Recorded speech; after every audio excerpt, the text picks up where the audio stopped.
Earthmen ask no quarter. By Foxby Holden. You are listening on YouTube channel named Let's Listen Something. Let them in, Sergeant. The white-haired new United Nations World Space Force chief spoke the words as though he had been forced into the most humiliating surrender in history. And he had been. What could he tell them? They were not fools, after all, and he was so impossibly exhausted. Uniform was a mess. All day and all night, words, words, and nothing. Too many useless, powerless words, all adding up to nothing. Foreign space admirals, ground force field marshals, defense secretaries from a dozen capitals. Where were the ion field cannon that had been promised for the last 20 years? Where were the new main drives? The new alloys? Promises, always promises, but where in God's name were they? And now it didn't matter anymore. He let his massive frame slump tiredly for a moment, elbows flattening some of the official litter strewn across the broad desktop, head in his big hands. General Taylor, sir. He forced the thoughts from his brain with almost the same physical force with which he shoved his tired body erect. Yes, yes, thank you, Sergeant. Good morning, gentlemen. Sorry to have kept you waiting.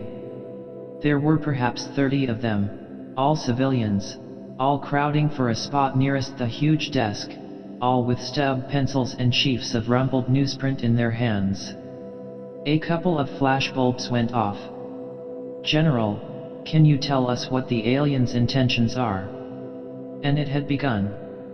I'm authorized to tell you that the alien spaceship is hostile. But, under the circumstances, we are convinced with reasonable certainty that their hostility may be mollified to an appreciable degree. He watched them as they got the official double talk down word for word. And then, in other words, General, we are counterattacking. Sorry. That information is classified. About how high is the alien, sir? He is circling Earth in an orbit about 2,000 miles out, passing our own stations about once every 48 hours. How big is the ship, sir? About what shape? It is a cigar-shaped vessel, approximately 3 miles in length and slightly under 1 at maximum diameter. Have any of our own ships as yet had actual contact with this craft? Yes, there has been contact.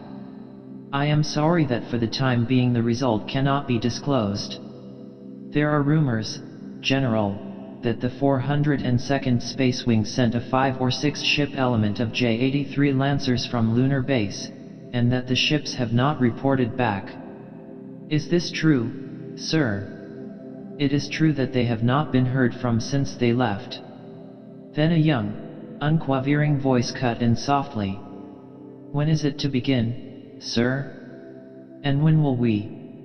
You may write, gentlemen, that the invasion of Earth has already begun. And that we have absolutely no defense against it. None. Because of that fact, the decision of the new UN Joint Chiefs has been that there should be no needless loss of life. You may write that we have already surrendered. His face felt as though it were hewn from wood, a strange wood with a fever in it. He had spoken far beyond his authorization. But they had to know. They could not be lied to forever. And the lies had always, ultimately, been worthless things. He was so tired. General, can you tell us why? The group was white-faced, still. The flashbulbs had stopped popping. The first impulse to bolt the general's office for the nearest bank of press telephones had somehow died even as it had arisen. Belief and disbelief mingled as one in the eyes of each. I'll try, gentlemen, Taylor said wearily, leaning across the desk, his knuckles white against the smooth surface. I could talk about our stressing of cultural advancement in this 21st century, rather than technological, a trend that has always made us of the military fearful of the future now at hand, but what's the use of rehashing problems of the past? Plainly and simply, gentlemen, the invader is superior to us in every phase of known warfare. Add to that the element of a surprise attack and you find us as we are at this moment, beaten, irreparably. No one said anything. There was nothing to say. General Taylor sank into his chair and stared at them, a grim hopelessness in his eyes. Then the newsman walked from the room. Slowly and silently. Robert Manning, civilian Pentagon clerk, told himself that the invaders might better kill everybody off and get it over with than to just regiment the hell out of everything. A man couldn't even stay home so his wife could take care of his cold for him. He sneezed. If allowed to live it, there were perhaps 40 years of life yet for him. 40 years, and they would be slave years. It was all too damned new and just hadn't got through to him yet. What in God's name was it going to be like? There was a sickness in his stomach, and he knew it was not from his cold. Manning. He looked up. It was Sweeney, the chief clerk. Manning always thought of him as a man who should have been a first sergeant somewhere. He was big enough and loud enough, and certainly had temper enough. Yes, Mr. Sweeney. Need these damn records right away. They all here? Each real double wound with positive and negative both. Yes, sir. Sweeney picked up the bundlesome stack of microfilm reels. Mr. Sweeney. What is it? Are they going to get M? All of Earth's space outpost and military records, everything. After the Joint Chiefs make out emergency recall orders for every last damn unit, they are. They will check each set of orders against every unit record here, all the way from Corps down to each individual ship. Sweeney grunted. Then they'll burn M, positives, negatives, everything. Then when the ships come in, they will destroy them too. Manning felt something turn over inside him.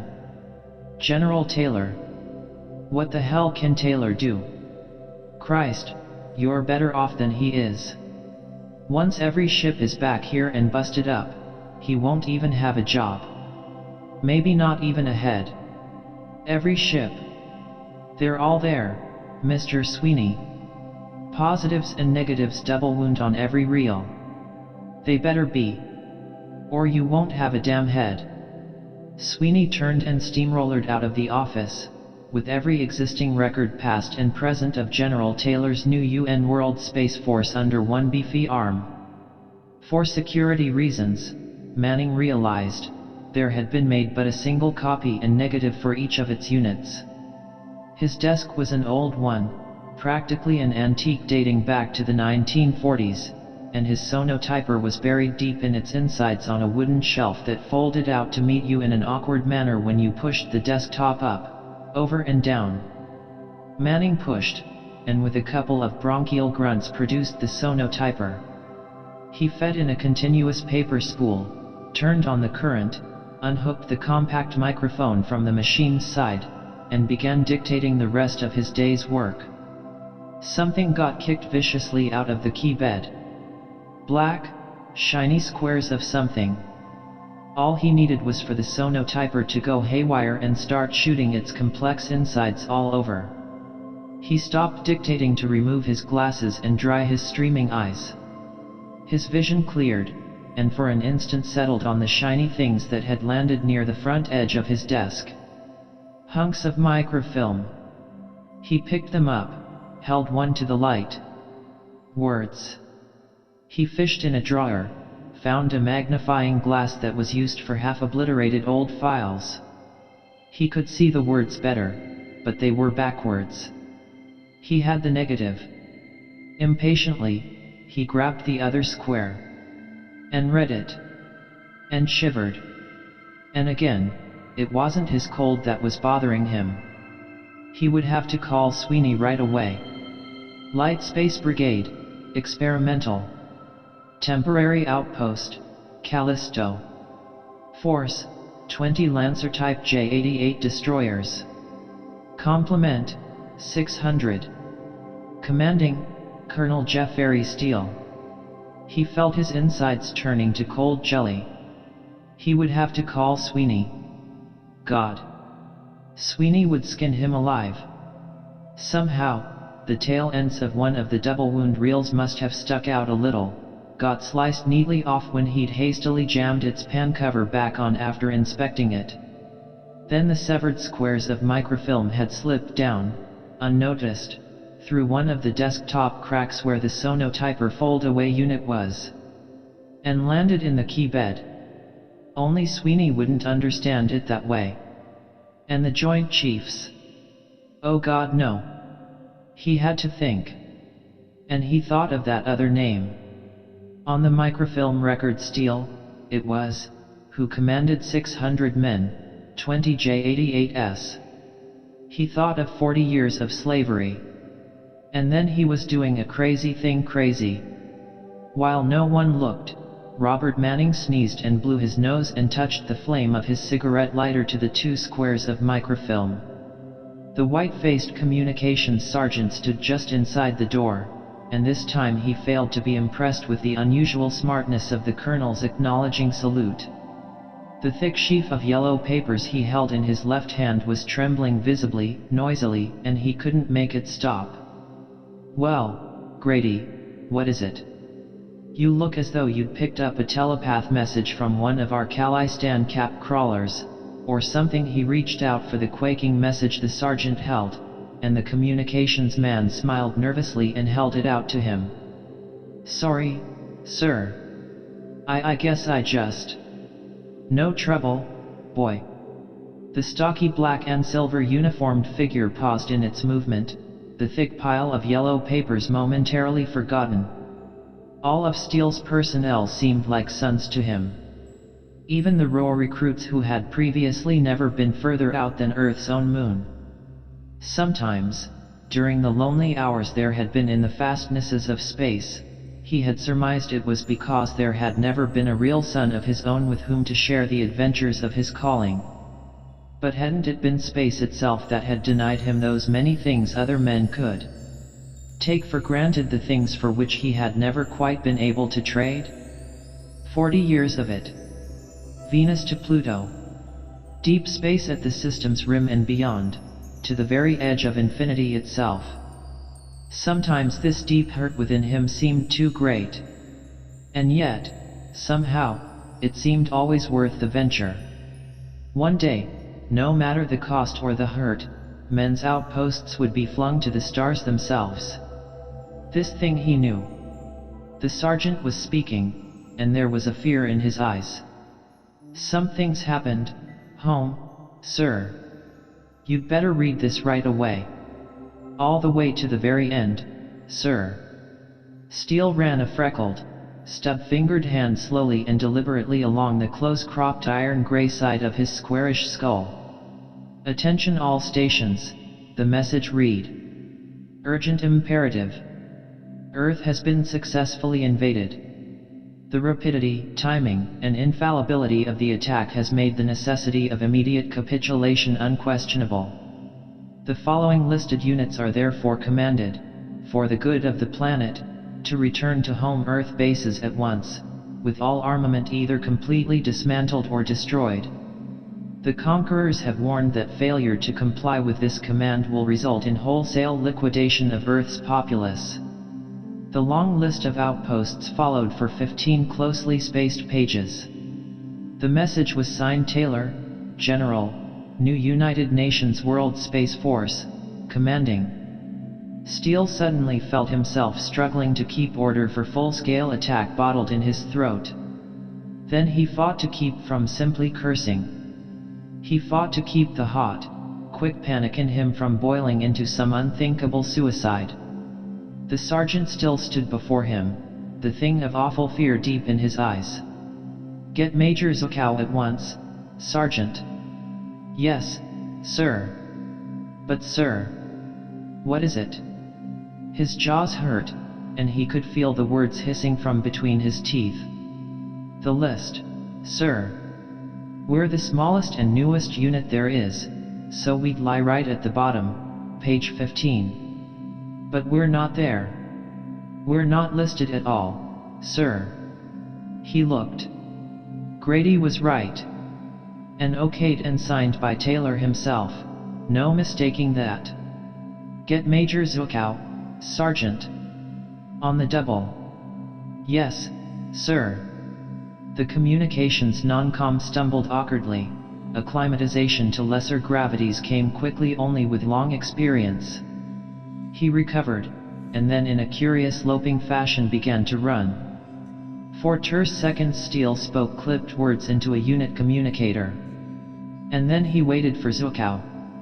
It would be a moment, or so yet.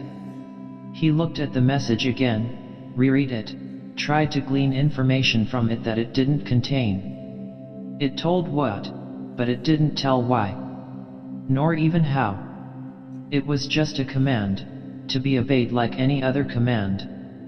No, it wasn't the soldier's place to question. Never the soldier's place to question. Here is an ideal, they would say.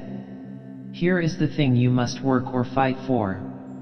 Here is what is worth believing in. And the soldier believed. If he did not, he was fortunate, for then he just had a job to do. But if he believed, he was the most hapless creature in the universe. For sooner or later, the ideal wore thin as a facade for the more practical expediencies which moved behind it. What true ideal there was with the soldier, yet his was not the freedom to serve it. And when the ideal was suddenly scrapped, when they said now it is all over, now this is what you must do, here is a new thing to believe. 40 years, from the bogs of Venus to the wastes of Pluto.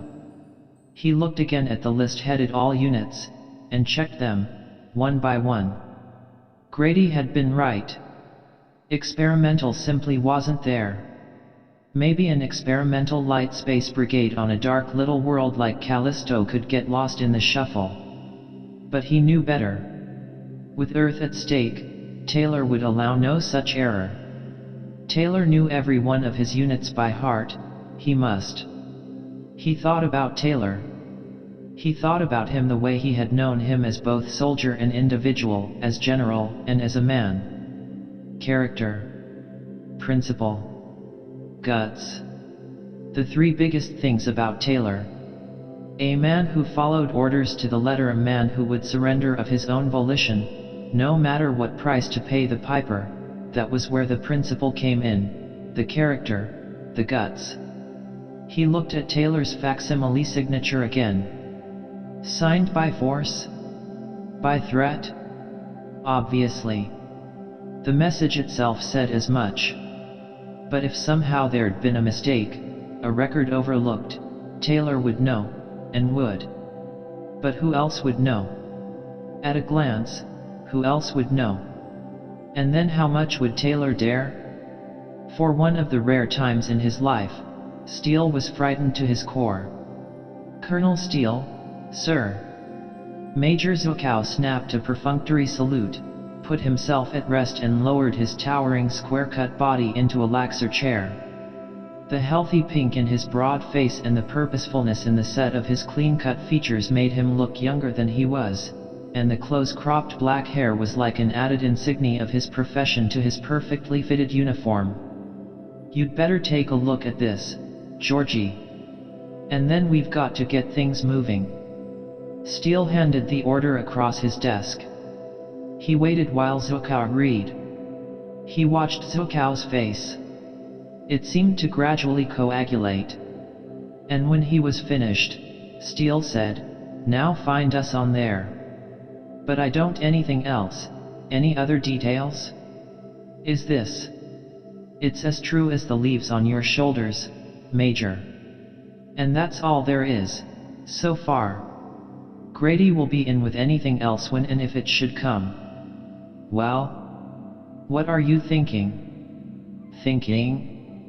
If this damn thing isn't some criminal joke, there's no thinking to it, Colonel.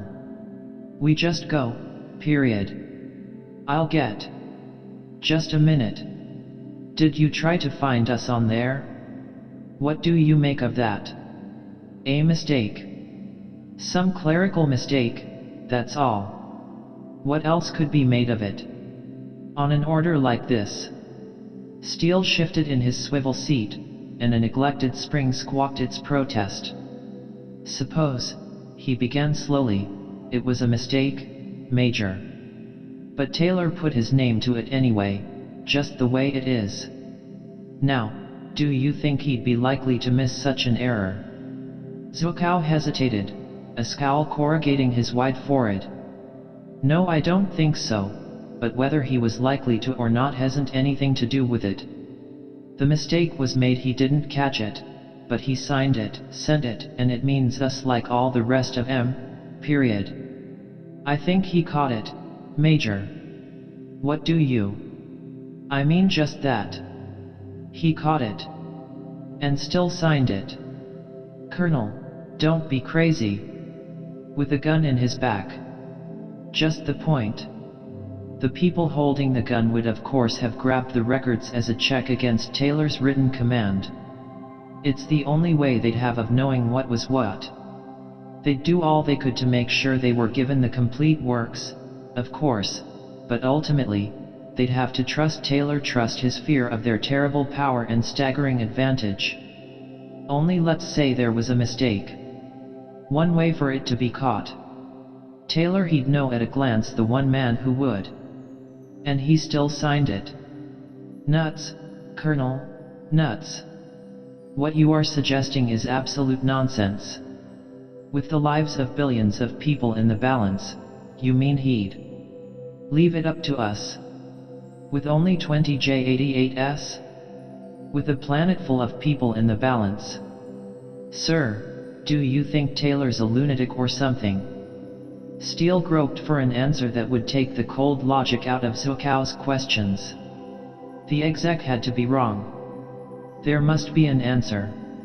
Zhukow, he heard himself saying at last, there were only 3 of our craft out today, all behind the big boy, and I've ordered them in damped, and clammed up. I've grounded the rest.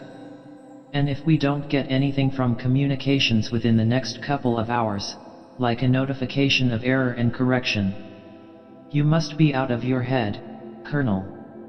Zhukow stood up, towered over the big desk. Veins in his wide forehead stood out redly, accentuating the growing color in his stiffened face. In a couple of hours we go into eclipse. Not for long, but while we are, we won't be able to pick up anything. Suppose then the notification comes? While we're working out some crazy plan, still thinking Taylor was trying to pull a cute one. Do you think we can take a gamble like that? Do you think we have the right to take a gamble like that? As it is, Steele replied slowly, our people are to be slaves. For all we know, forever. A little dramatic, aren't you? Would you call it a situation to be taken lightly? The other straightened, said nothing. Major, Taylor was taking a shot in the dark. We're a fantastically slim hope, but we're the only one he's got. And I think that right now you are a greater enemy to Earth than all her invaders.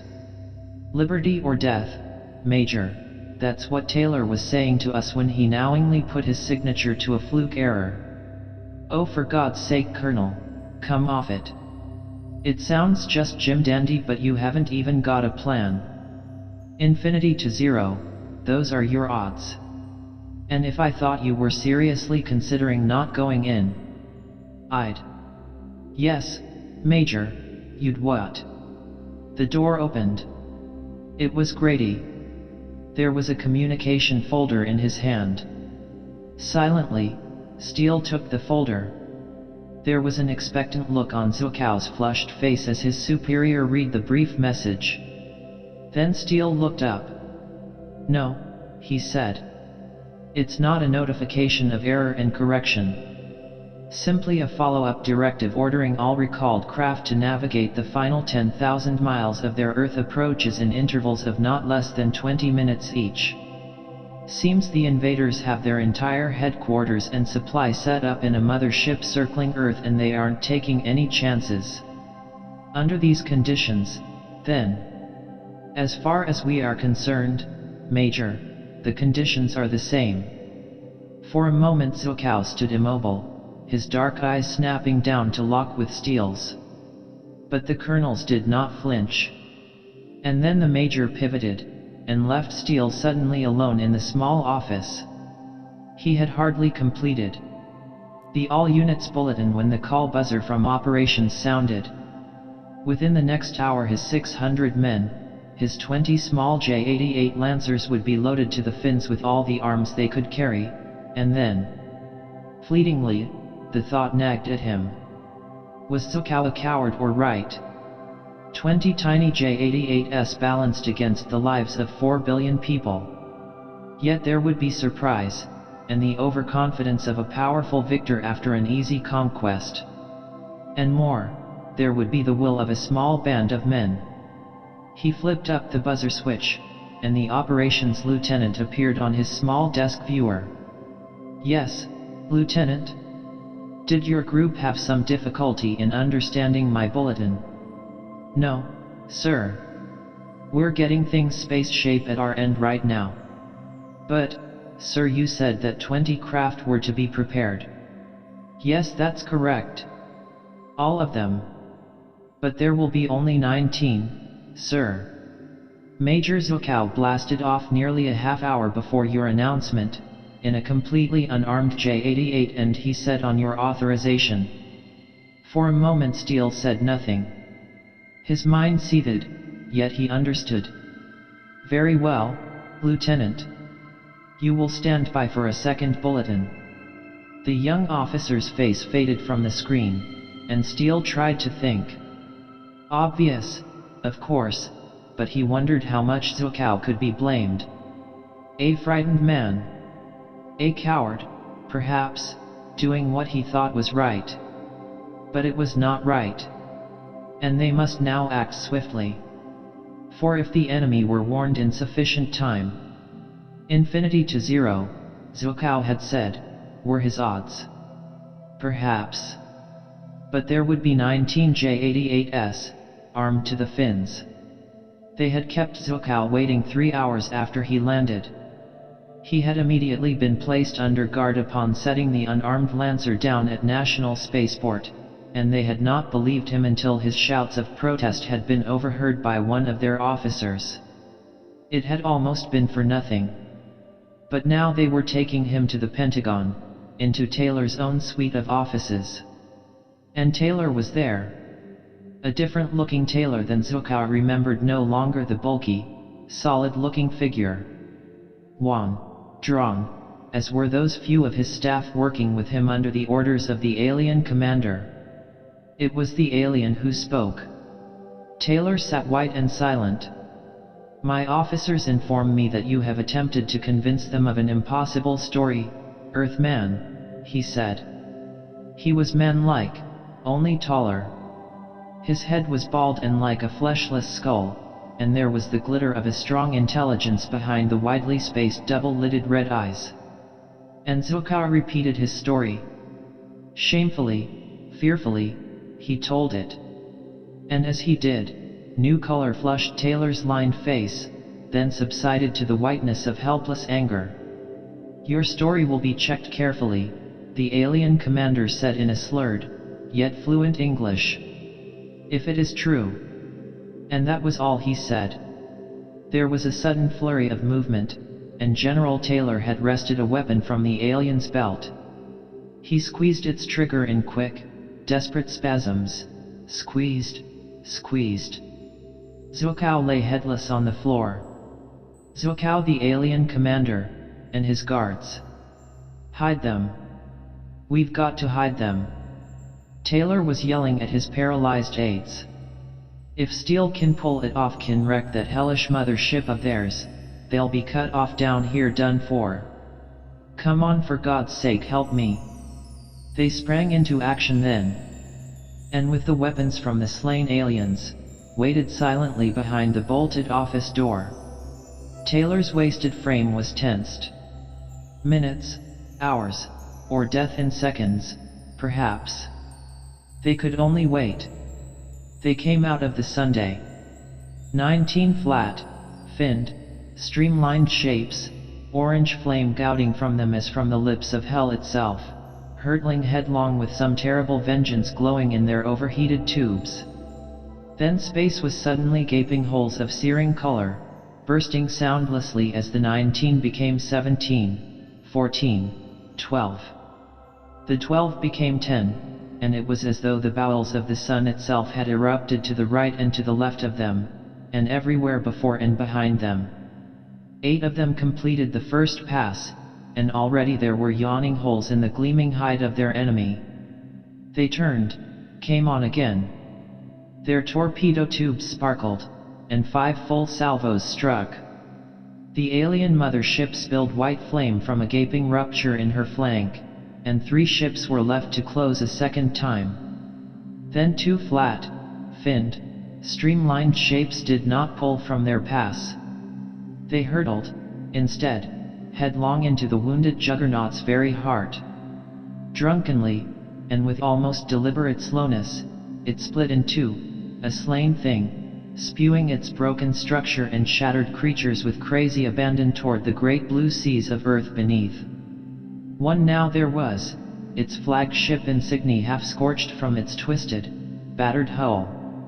Yet it hurtled through the blackness of space toward the planet below it, the flush of victory shimmering in its overheated tubes. There was little to be said.